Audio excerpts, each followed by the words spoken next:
转机都有，立正。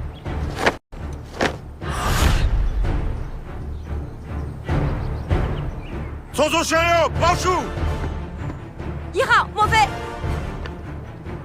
，2号冯成，3号胡耀海，4号彤彤，5号于志，6号舒彤，7号舒飞，8号聂云，9号万良10号向大海。我知道你们都来自五湖四海顶尖的团队，都有着不同的光环，但是锁定我们目标训练基地。你们在我的眼中是精英，我需要你们这种精英，让我认识你的优秀，给我看你们的与众不同。你们别无选择，就必须服从我的制度及命令。接下来会有一次高级别的保护任务，我将根据这次任务的类型针对性的对你们这次一系列的训练。你们都是我精心挑选的备选成员，希望不要让我失望，也不可以叫我失望，都听明白了吗？听明白了。没听见？听明白了。向右转，发步走。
谢谢啊，不过我可没输。向大拳，我虽是奉陪，不过我也不能白教你的拳。你可要尽快破案呢。放心，我一定尽力。哎，渐渐了，一遇到花千机就容易断江，这里的线路都老化了。啊！哇哦，你们这死寂一样的地方还有这么生动的声音啊！需要帮忙吗？不用了，谢谢简医生。叫我 Miss 简，这么久了还记不住啊？行了，我知道门在哪儿，先走一步了。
诶，你在房间里搞那么暗干嘛？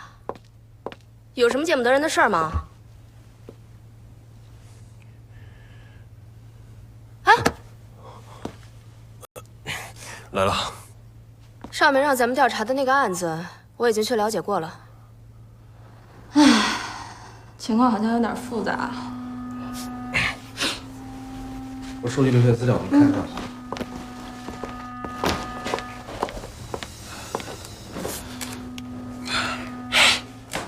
您看报警的这个区域，地处偏僻，信息闭塞，报道上的内容完全是很模糊的，而且所有的记录也都不完整，所以情况的确很复杂。我现在倒是觉得越复杂越好，就怕它没有挑战性。人的外表可以伪装，但是内心可动不了手脚。狐狸尾巴早晚会露出来的。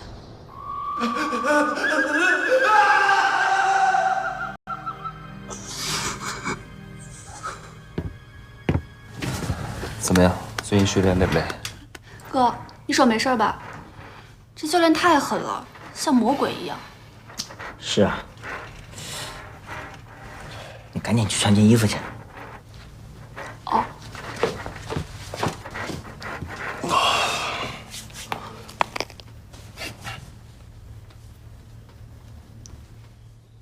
看什么看？都看够了没有？臭流氓！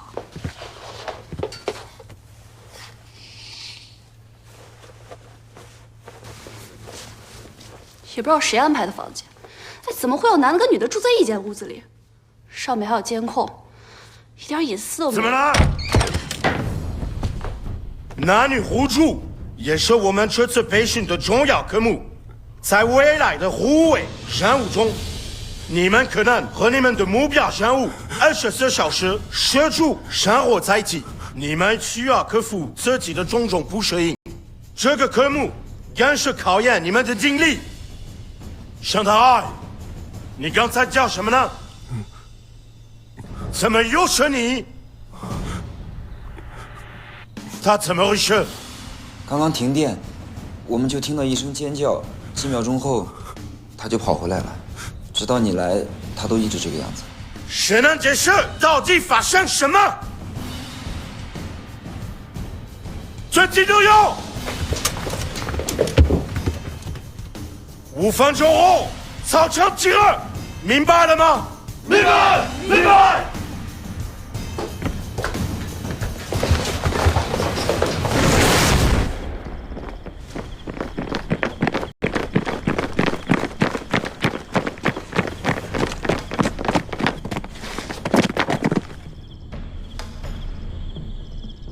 全体立正，50圈，向右转，8步走。知道为什么集合吗？你们的观察力、应变能力、军队协作能力都就到哪里去了？你们的任务是保护目标客户的安危，任何状况都有可能发生。你们要在第一时间决定危险。生命只有一次，没有理由，没有下一次。你们听到了吗？听到了。我没听见。听明白了。出去！教官，我真的看到了。教官，真的不关我的事啊！你听眼泪，所有人和你一起说话了。如果在下一次你的结局上一被训营淘汰，教官，请你相信我。你在我的眼里是最优秀的。你不要让我失望，我对你的期望很高。我没想到你是第一个。教官，你怎么不相信我呢？我真的看到了。你看到什么？这跟压力没有关系。我胆子是小，但只是在某一些方面，冒险精神我是有的，要不然我也不会从事这一行了。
请坐吧。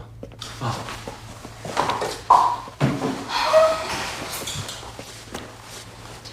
易教官，我们已经接到了上级的明确指示，希望我们能尽快的将5年前的连环杀人案的凶手捉拿归案。好，那你们要我做什么呢？我会尽力配合你们。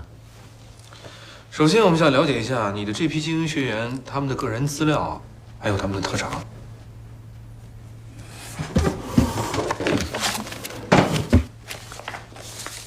方向，特种兵出身，现役退役。方向是拳狙击手，枪法精准。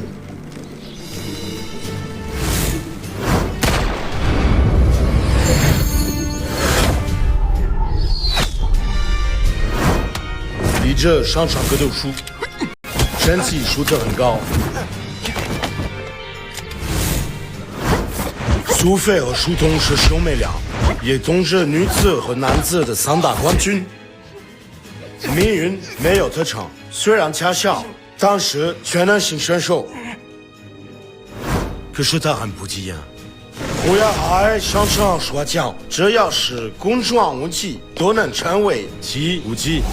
莫非是国家攀援冠军，执行过救援任务，身体特别灵活，攀爬武器，深情如眼，轻松自如，徒手攀爬。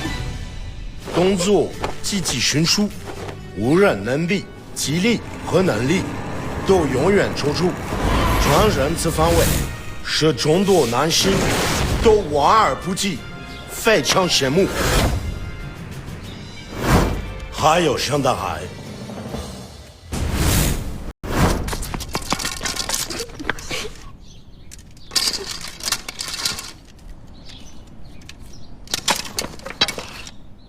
大概是这样的，有什么发现吗？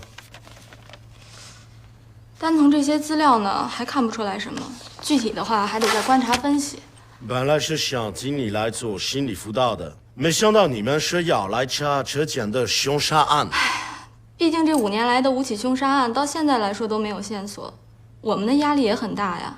所以我们现在需要更全面的资料，逐个分析，才能找到突破口。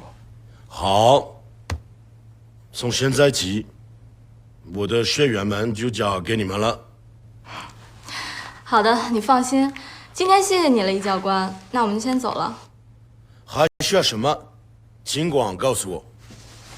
谢谢。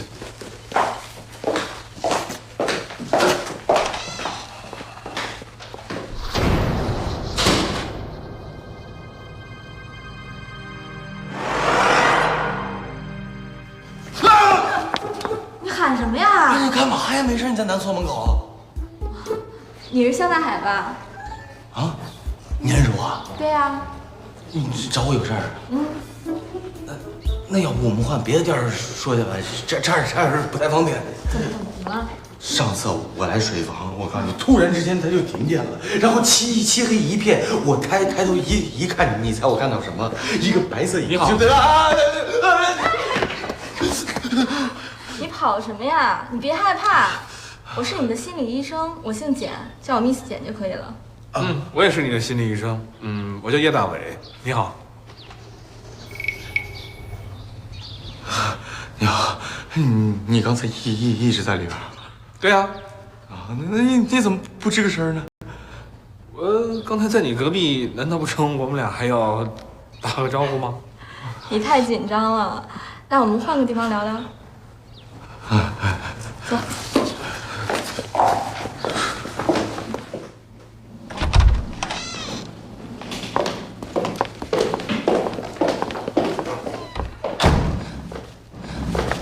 能不能把门打开？门打开的话，我们的谈话内容外边的学员可都听见了啊。作为我们来讲，有权利保护你的隐私。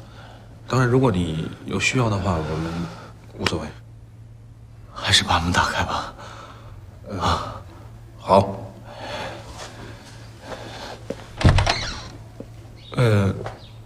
可以吗？谢谢。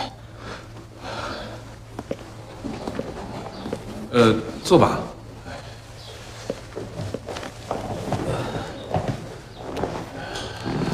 为了了兑现对易教练的承诺呢，所以我们决定从你开始。从现在起呢，我们就是你的心理医生，你有任何的问题都可以告诉我们。大海，我们希望你不要有什么排斥的心理，把我们当朋友一样，相信我们。易教练之前跟我们说了，有心理导生回来。其实什么？其实我希望二位可以帮助到我。说实话，我们这个地方吧，所有人都疯了。我们这个任务，一呢，保护的对象是个大人物，谁要是能去了，就算在我们这个圈混出头了，就跟演艺圈一样，一夜成名。二呢，奖金又是个天文数字，所以人为财死，鸟为食亡，大家都疯了。我非常能够理解你们在这场选拔中承受的压力，也正因为如此呢，易教练才跟我们合作。所以我希望你能够明白，心理考核也是你们这次培训当中非常重要的一个科目，必须要通过我们的心理测试，你们的成绩才算过关。OK？ 啊。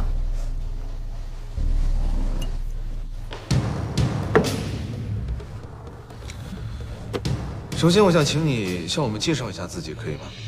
好。我叫向大海，我出生在东北松花江畔，我父母都是农民。从小长在玉米地里，也在玉米地里成长。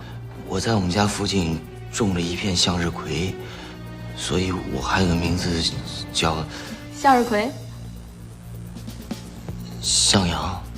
好的，向日葵。咱们可不可以快进一点，来说说你最近的情况？哦，但是我叫向阳。易教练说，他说我压力太大了，我觉得不是，我觉得我真的是看到了，这简直就太恐怖了。哎呀，这种事情在我们老家，这种邪乎的事儿多了去了。哎，你觉得我是不是应该接受心理咨询啊？大海，你说你看见了什么呢？什么邪乎的事情？就在前几天，那个晚上，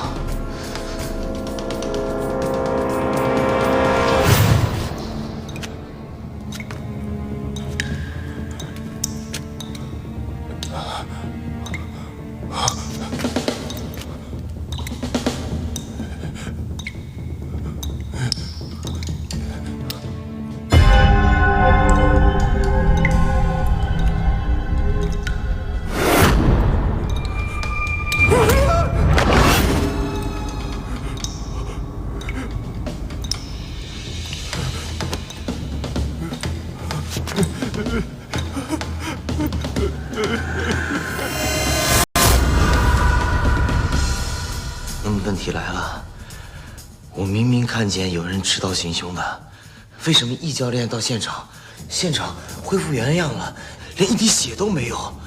怎么可能有人在那么短的时间内把犯罪现场打扫那么干净？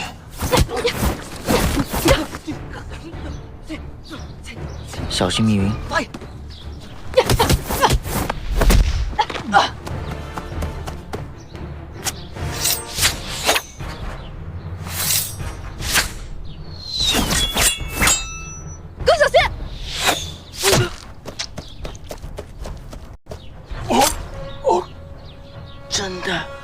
真表，快送医院！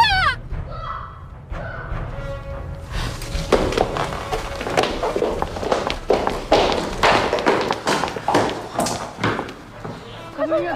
快！大海，不好意思啊，今天的治疗就先到此为止，你早点回去休息吧，我去看看他们。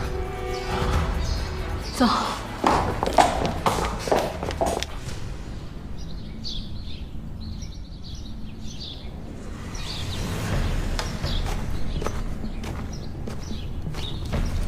彤彤，这把飞刀为什么是金属的？我不知道。彤彤，怎么回事？教练，我真的不知道，我领的都是基地的飞刀，每天都有记录的。啊，您看，都在这儿。刚刚训练过的新人和配合没有任何配合可言。不仅如此，连有人带着伤害性武器都没有人发现。彤彤，设计进去冰室，等查清楚后再放你出来。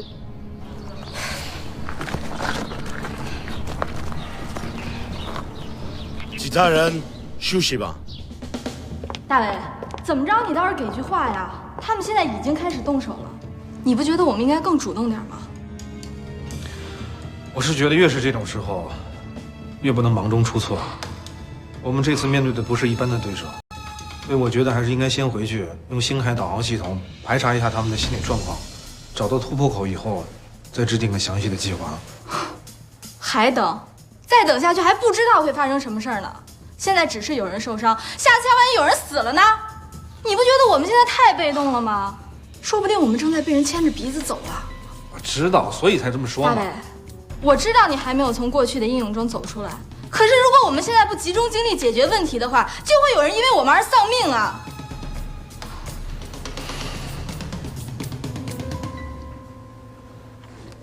行了，我知道该怎么做。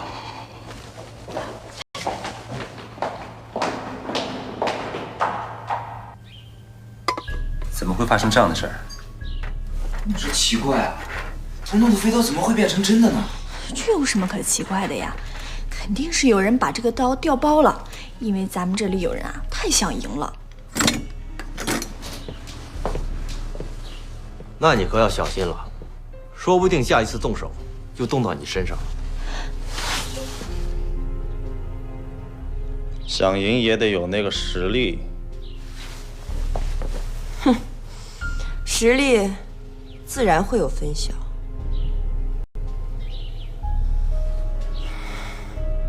哎，你们训练的时候用的那些兵器都是真的呀？当然不是了，彤彤用的那把飞刀上面应该是橡胶的，可是刺伤书童的那个可是真的飞刀啊！彤彤是个女孩，你给她再大的胆子，她也不敢行凶杀人，是不是？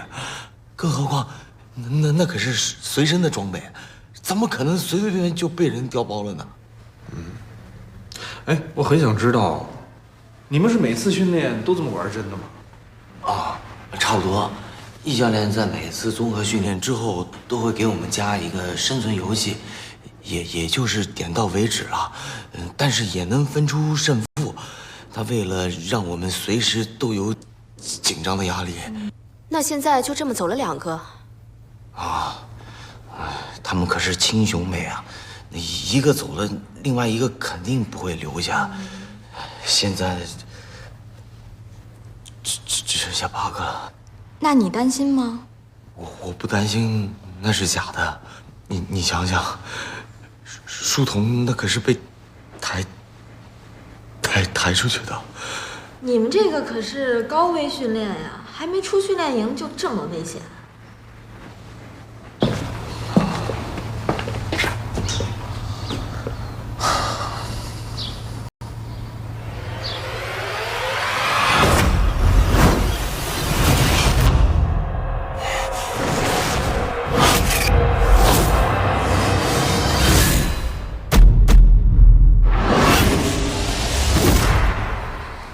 1、2、3。现在你回到了凌晨1点钟，告诉我，你看到了什么？看电影。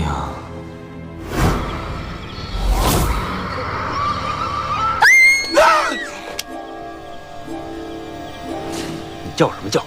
彤彤害怕就算了，你一个大老爷们儿，胆儿那么小。我也怕呀，我从来不走夜路的。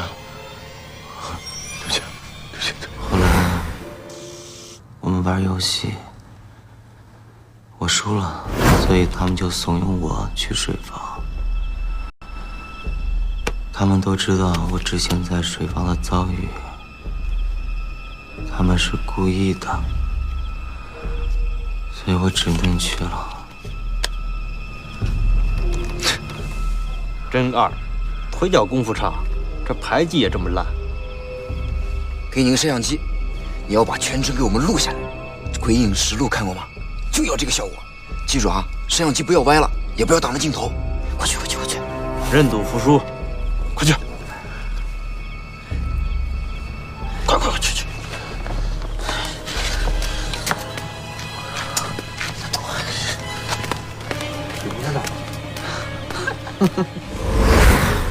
我走得很慢，我心里特别害怕，脑海里回想的都是恐怖片的片段。后来，我看见了。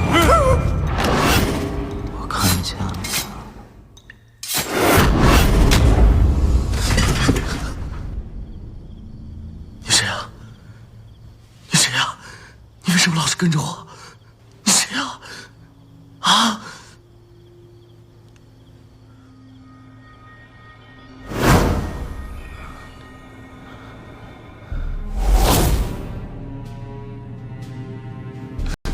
这谁呀？啊？这哪儿？这哪儿？大海，大海是我，大海，别紧张，好放松，没事了。你吓死我了！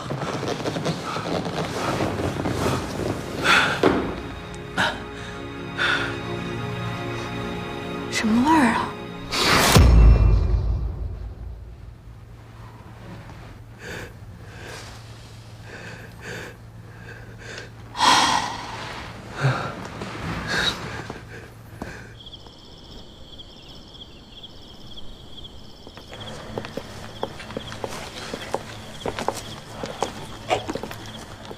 我给你开了药了，放心吧。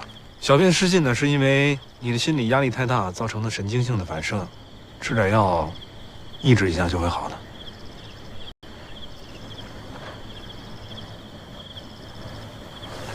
你什么意思啊？你回去之后呢，记得一定要按时吃药。哦，对了，刚才给你开的药里面呢，有一些治疗抑郁的药，你一定要按照说明书少量吃着。然后呢，你先观察一段时间，如果情况有好转的话，一定要停止用药，知道了吗？千万不要用量过度。那如果没有抑郁症的人吃这个药会怎么样？这个药呢，依赖性很强，如果没有抑郁症的话，反而会适得其反，吃出抑郁症。哎呀，那我这不是真的有病了吗？你放心，你没事的，而且你现在这种情况呢，只是暂时的。你看，我们给你开的药量已经是最小的了，现在呢，你只需要缓解你的不安，就能达到效果了。哎，你这事儿你千万别和他们。什么事儿？啊，谢谢啊。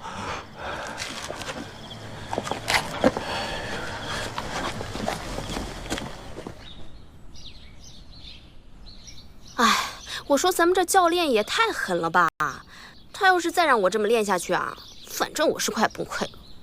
是啊，虽然我们男队员比较壮，但是再这样下去，我是扛不住了。我已经休息了。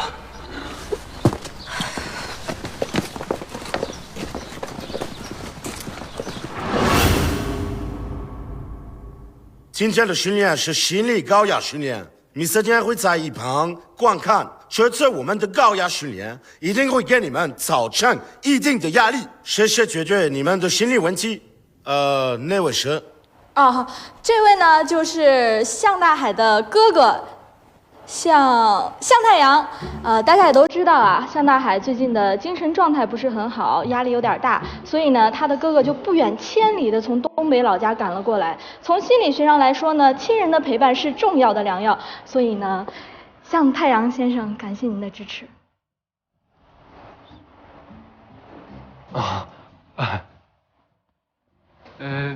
大家好，我叫向太阳，我是大海的哥哥。感谢大家这段日子对大海的关心和照顾。接下来的日子，希望我跟各位多多学习，一起帮助大海。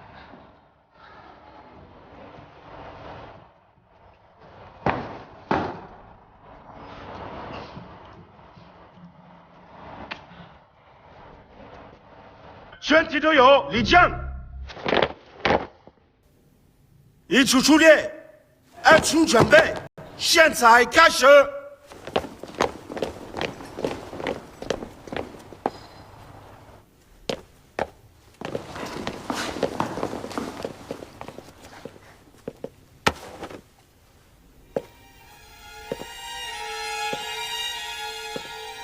冯翔，你还是特种兵出身，你连保护人的位置都找不到，你还怎么当特种兵？你还狙击个屁呀！你连军人都做不好，你根本就不配当军人。大海，他们这是在干什么呀？你们这么高强度的训练，还要接受辱骂？这个叫辱骂训练，要对目标性人物啊，打不还手，骂不还口。这也是我们训练的项目之一。愚蠢的大笨蛋！我看这个安全顾问你也做不好，你还比赛什么？滚蛋吧！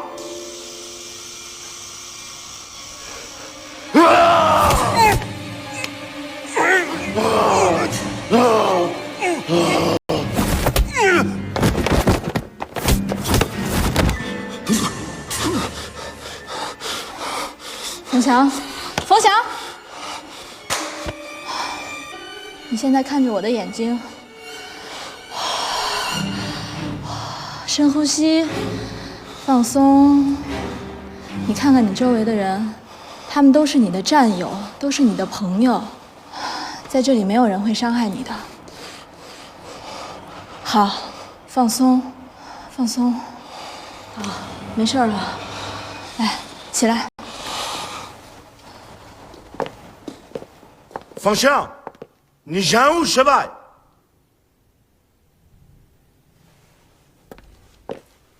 下一组开始。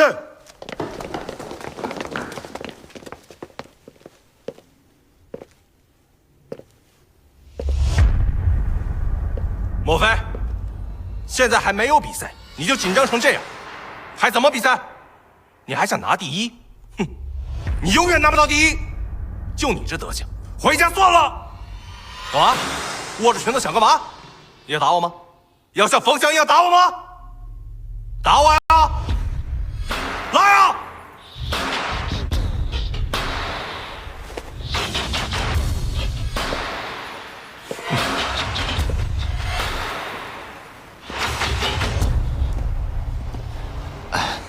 你没事吧？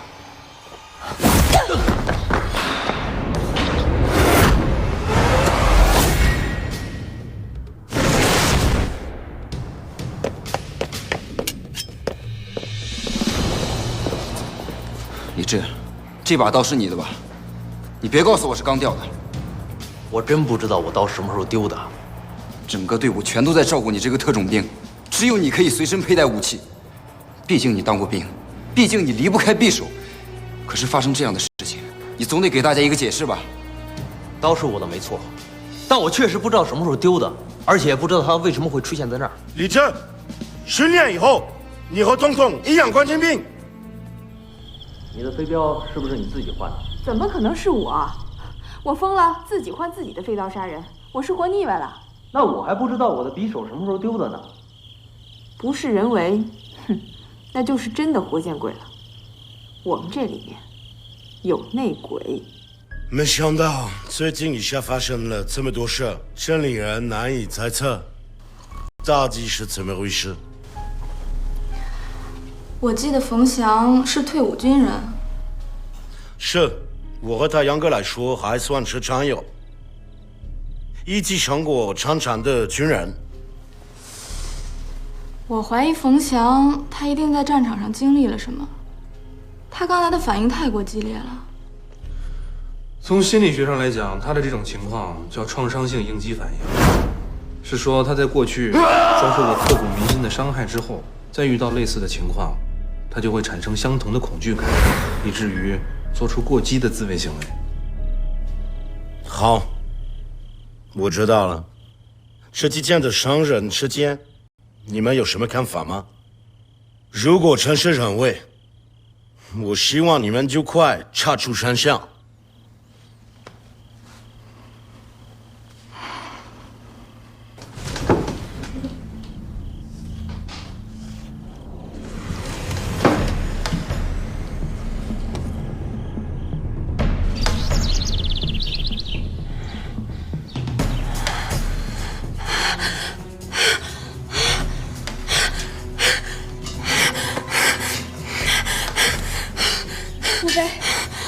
莫非，你的身身体不舒服吗？怎么睡着了还挣扎个不停啊？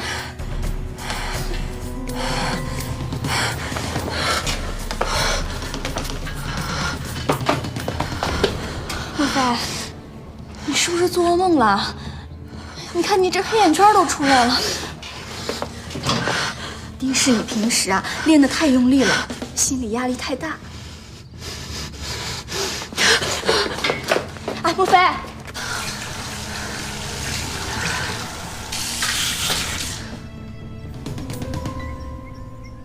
莫非啊，你最近怎么总是做噩梦啊？实在不行，你就去找个医生开点药。管好你自己，少管别的闲事。我呢，就是觉得你看你家境又好，长得又漂亮，又多金，哎，为什么会做噩梦啊？要是我呀，我睡觉啊都可笑醒呢。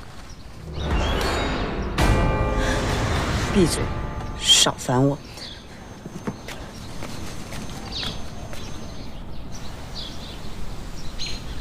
冷吗？把衣服穿上。谢谢。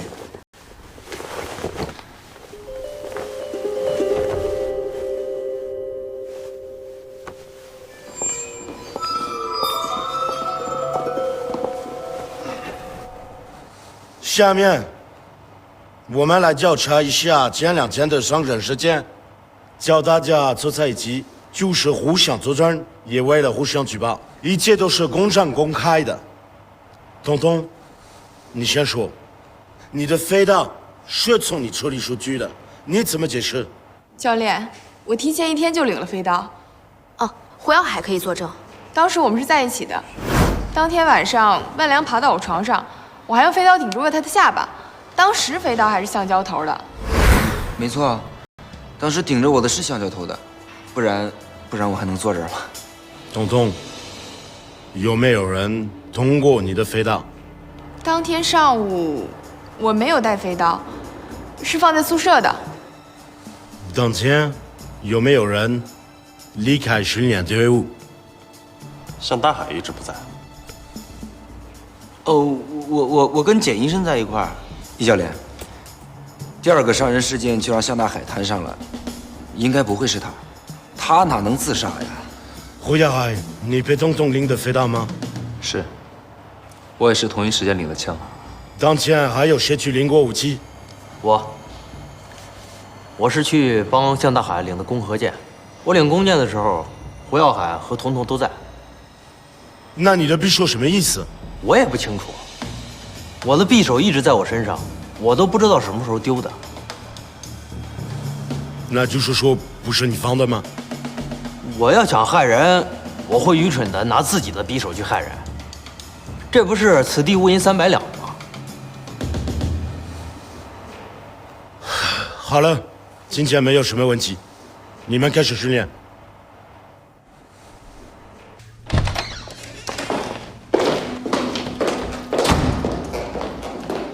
你这软件赶紧弄啊！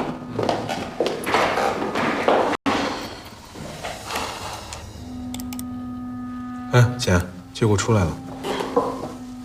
怎么样？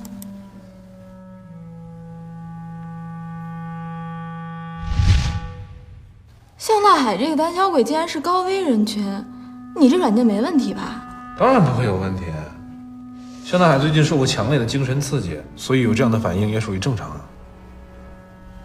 莫非这个姑娘看起来很坚强啊？怎么会是橙色预警呢？其实，在我看来啊，他们这群人最近的心理压力都很大，其实应该都是橙色预警。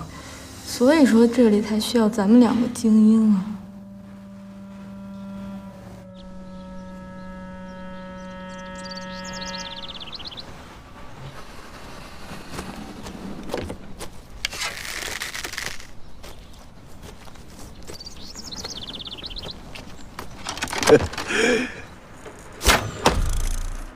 行不行啊？我觉得啊，我们2个特别有缘，要不以后我就管你叫哥吧。我刚到这儿的时候，我也背着一个大弓，他们都笑话我。没想到来了跟我一样的。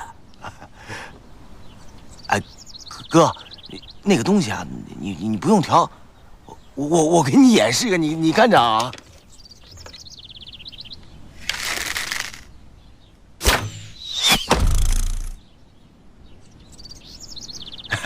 你看，其实啊，这射箭啊，就是一种感觉。你要习惯你射箭的自己的一个方式，然后呢，你就可以百发百中。最重要的就是感觉。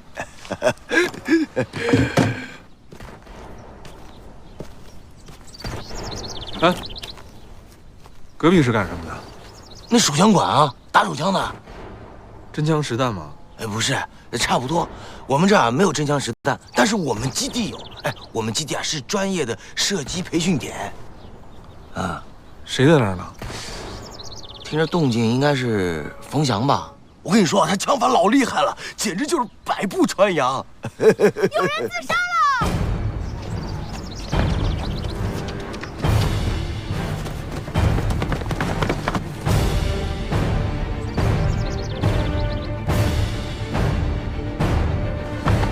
他怎么了？冯翔，他自杀了啊！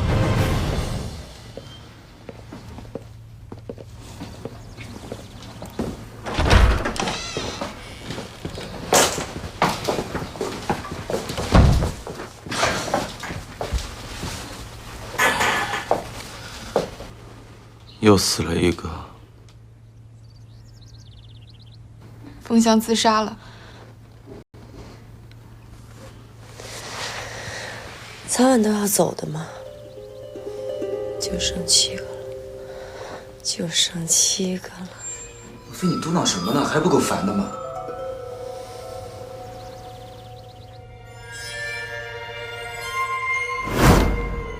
你凭什么不努力？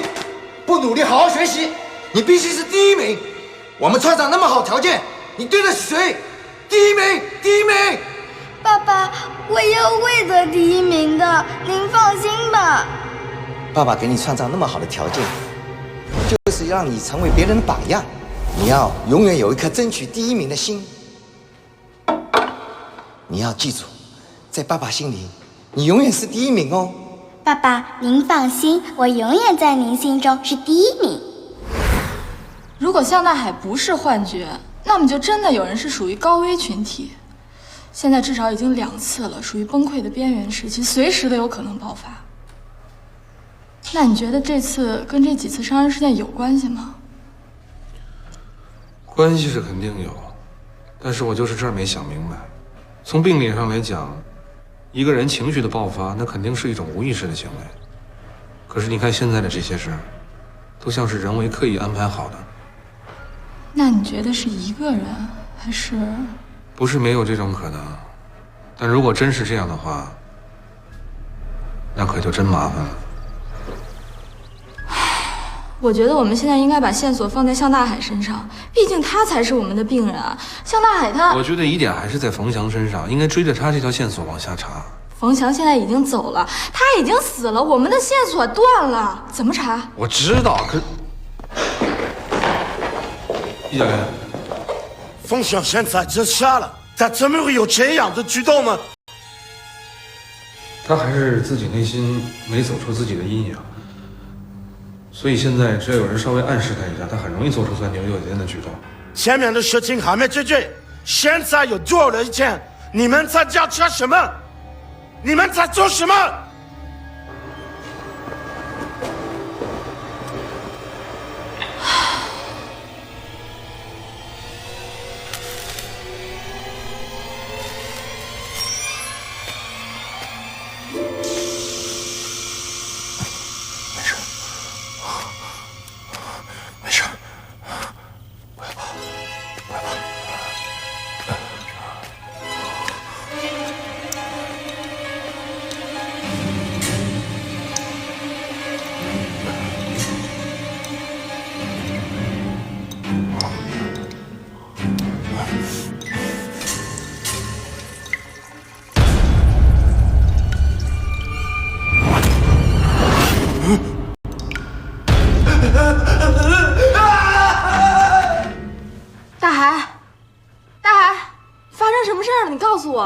别紧张，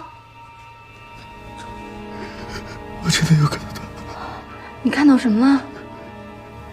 有出息。好，好，好，你现在放轻松。我们现在是在宿舍，没有人会伤害你的，放松，别紧张，大海。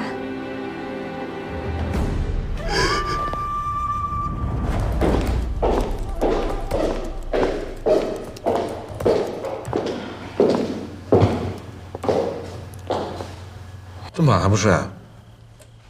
大海又犯病了。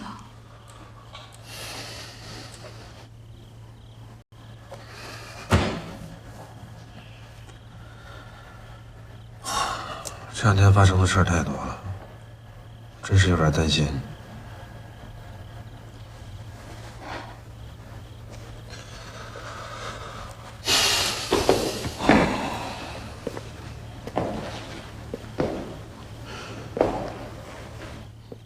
天又快亮了，真不知道今天又会发生什么事儿。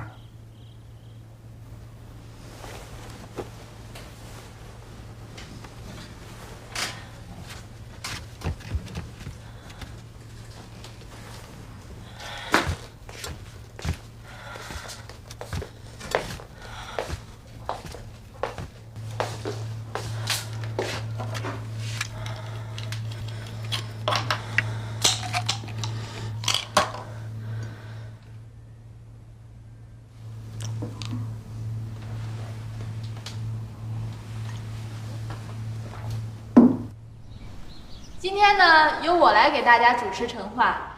最近呢，发生了一些接二连三的事情，想必大家的心情都不怎么顺畅。所以呢，易教练已经让我给赶走了。你们今天想说什么都可以畅所欲言，当然只要不打起来都 OK。所以今天我们的主题就是我最痛恨的人。你们有谁想先开始的吗？好，我先说。我这辈子最痛恨一个人，路易。他明明给我这世界上最温暖的拥抱，为什么？为什么转眼就跟别人走？他跟我说，这是给我最好的礼物。他说，不爱上他就是我最好的选择。我凭什么？凭什么我的生活、我的幸福要他来操作？他又不懂我因为什么快乐。我最痛恨的人，他心里也知道，我会诅咒他一辈子，生生掏出我的心，还在手里捏两下。我就没有见过这么狠心的女人。我最痛恨的人是一类人群，那种自以为是、随意猜度别人，还恶意诅咒。人人都向往更好的生活，谁也没必要往回看吧。否认过去，就等于背叛。那是你一天天走过来的日子。你在否认过去，就在等于否认你自己。走错的路当然要自己更正回来。我没有必要一路走到黑吧？明知道前面是深渊，我还要往下跳，我傻吗？你聪明吗？我当然聪明，跟你比起来，我现在过得很好。好吗？你觉得永远你不会输，你行吗？人最可怕的就是看不清你自己。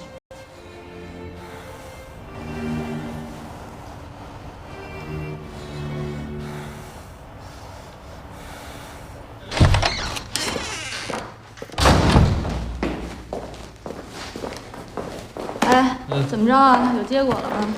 正在数据分析呢，马上。怎么了？脸怎么那么红？有结果了，告诉你。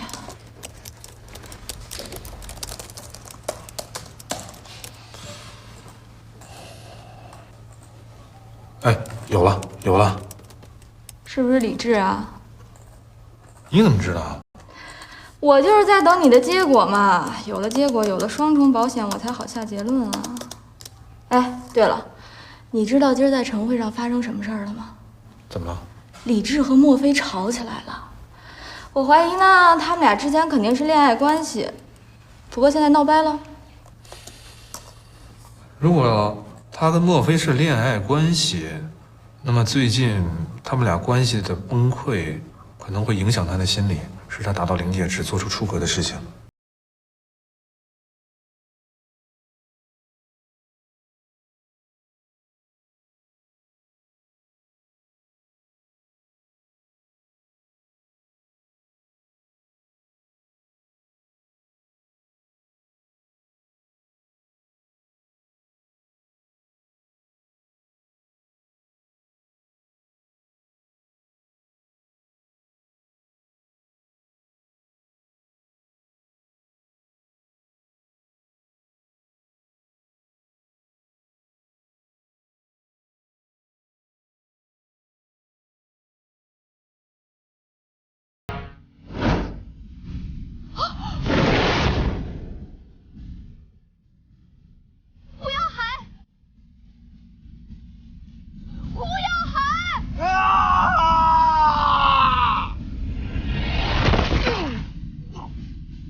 快找医院！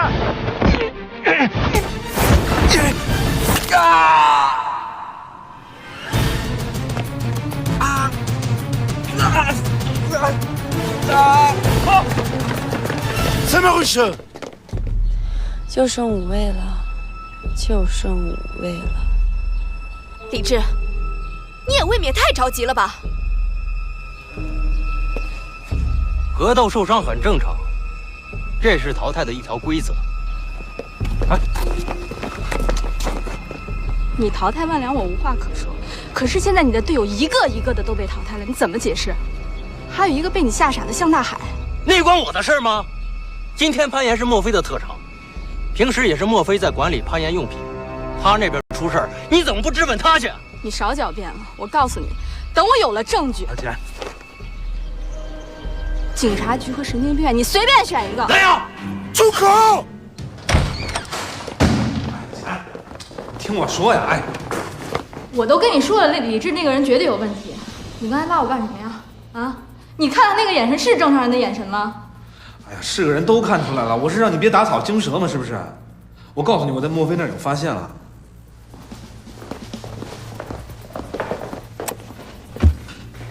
莫非怎么了？我进了他的邮箱，我发现在去年6月25号，他收到过一封邮件，这封邮件里只有一段旋律，没有任何文字，发件人是匿名的，之前一直被当作垃圾邮件拦截了。我追查了一下来源，发件人就是李治。你听一下。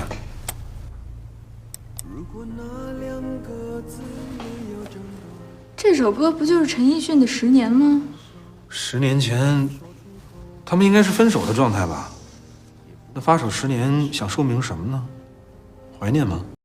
哎，你现在百度一下，这首歌还有一个粤语版，叫什么来着？明年今日吗？这还要百度？明年今日？今天？不会出什么事儿了吧？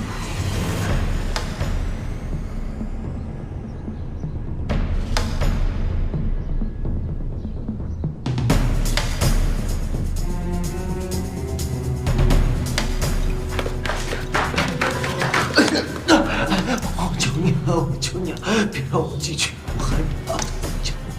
你们不是都是怀疑我吗？我让你听听，听听谁这样刀，我好听听。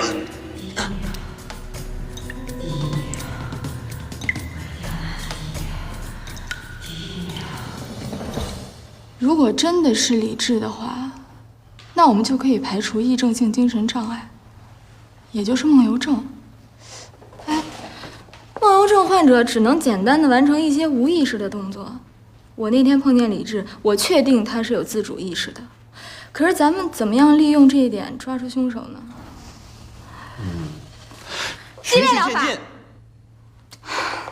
叶大伟，咱们现在已经没有时间去循序渐进了呀。那我要是不干预，你怎么个激烈法呀？他不是想杀人吗？那我就让他杀人去啊。杀人？你让他杀谁啊？走着瞧吧。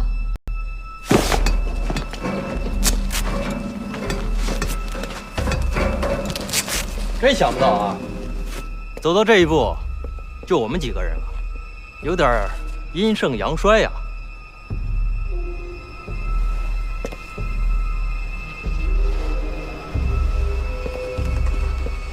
如果有机会的话，我第一个杀的就是你。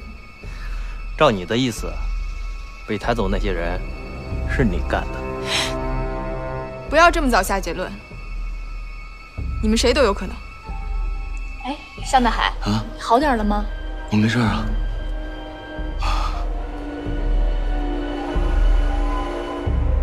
莫非，你向来好胜心强，可这一次，你想得第一，恐怕事与愿违了。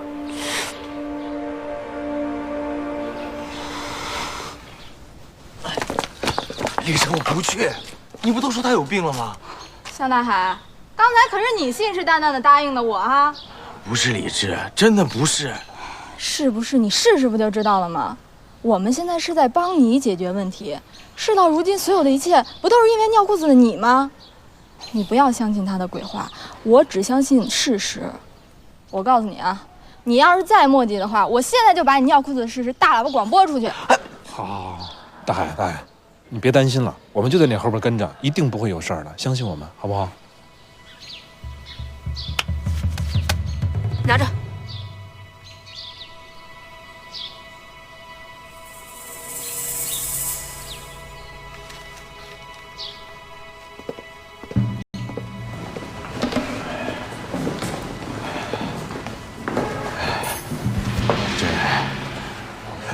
我觉得你是我们当中最强的，这次第一一定非你莫属了。哎，要是以后成了，千万别忘记兄弟我啊！哪里的话，结果还没有出来，现在说为时过早。莫非，你向来好胜心强，可这一次，你想得第一，恐怕事与愿违了。哎，你告诉我，你是怎么做到的啊？你什么意思？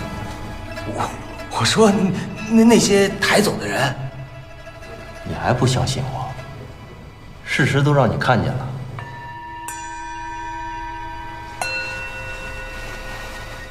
我是学什么的？你不会是忘了吧？之前我只装傻，仔细一想，都明白了。你打不赢我，赢不赢，不能光靠武力，还要靠头脑。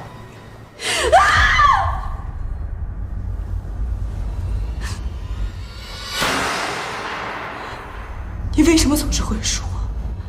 你有一切最好的条件，你为什么会输？你为什么做不到？你为什么做不到？为什么？为什么做不到？为什么做不到？为什么？为什么？为什么？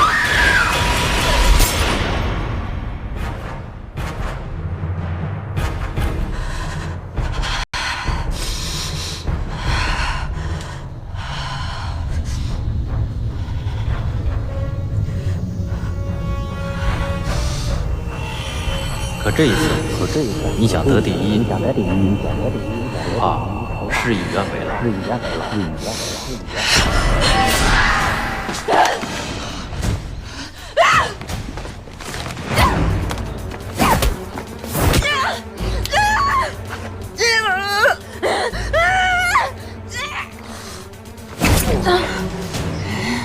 杀人！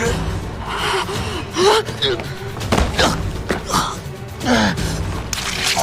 杀人了！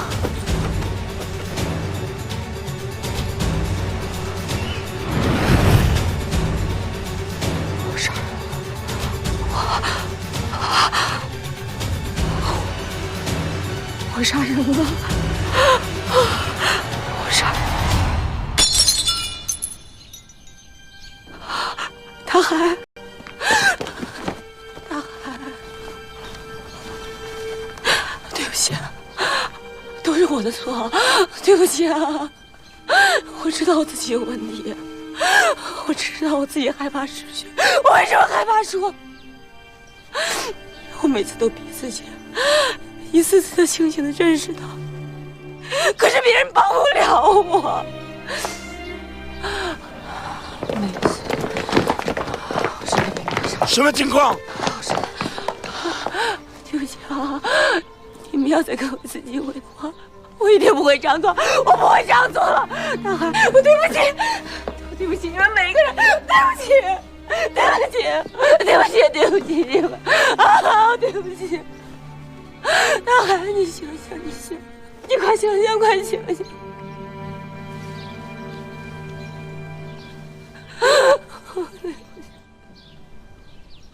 把他拿走，都别动，都别碰他。所有的事情都是我干的，我跟你们走。易教练，莫非我们接收了，李治我们可不管，他做的事情可都是违法的，怎么处置您自己看着办吧。跟我走。彤彤，咱们别起来，走吧。你先带他回去。好，不要相信我，对不起的，对不起。哎，啊，醒醒，别睡了。你们怎么知道是他的？啊？你们怎么知道李治就是凶手了？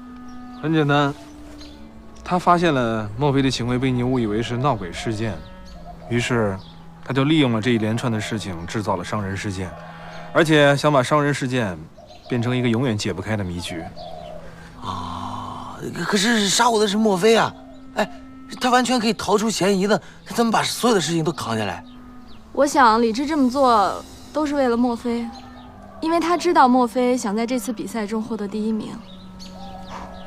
好了，别想那么多，都解决了。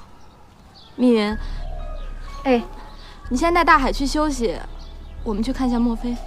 好。辛苦你了，大海。啊。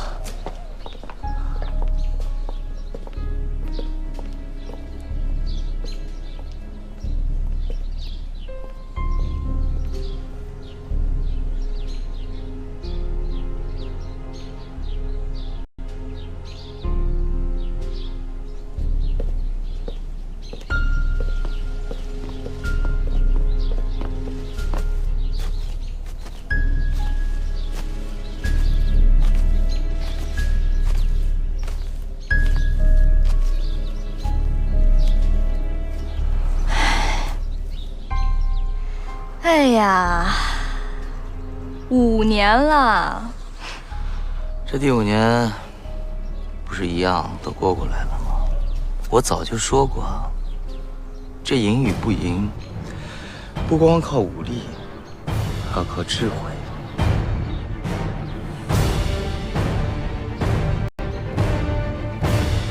说的没错。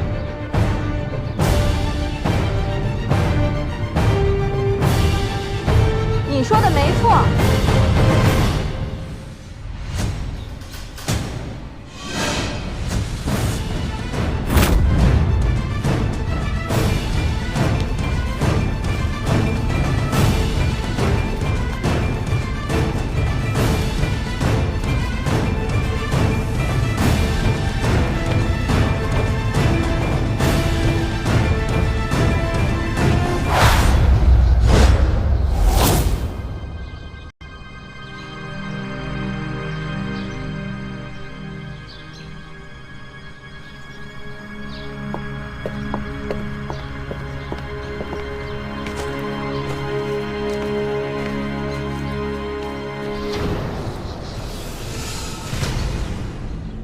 香南海密云，没想到这么快又见面了。你们2位真的很聪明啊，只可惜用错了地方。这一切早就在我们的掌控之中了。不可能啊！你们怎么知道是我的？你的确是个好演员，但是你们别忘了，我们才是真正的心理医生。一个人的外表可以伪装，但是内心的反应却掩盖不了事实的真相。人在被深度催眠的时候，除非被治疗师心理暗示，否则是不会有任何的心理变化。那天在办公室的时候，我早就看出来，你被催眠是假装的。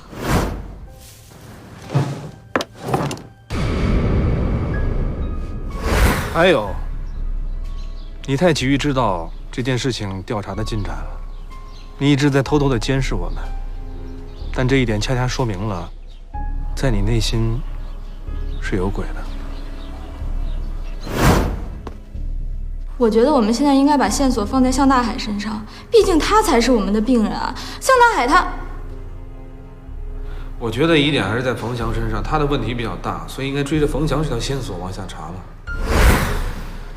既然你们早就看出来是我了，为什么还让我去设计李智呢？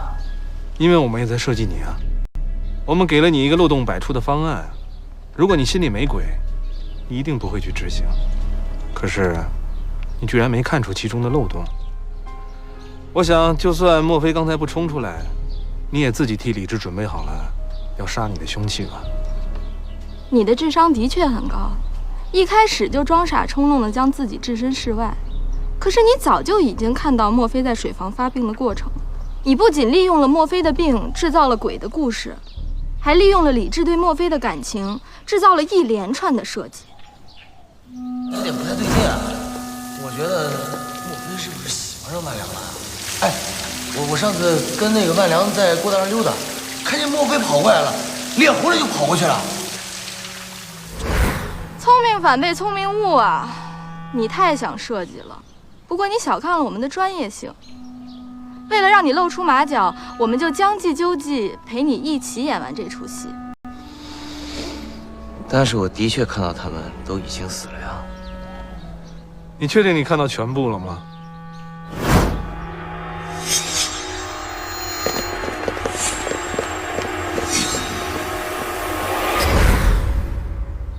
你是怎么发现我的？我从头到尾都没跟他说过话。你换了莫非的药。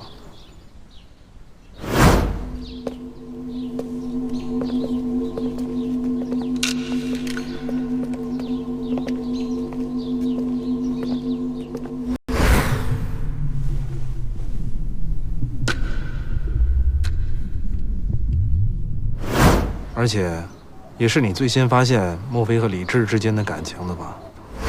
你放开我！放开我！放开我！你干嘛？放开我！放开！好好好，我不碰你，你听我说行吗？咱离开这儿好不好？这里不适合你，我跟你一起走行不行？做这些事情之前，你们就应该想到，总会有露出马脚的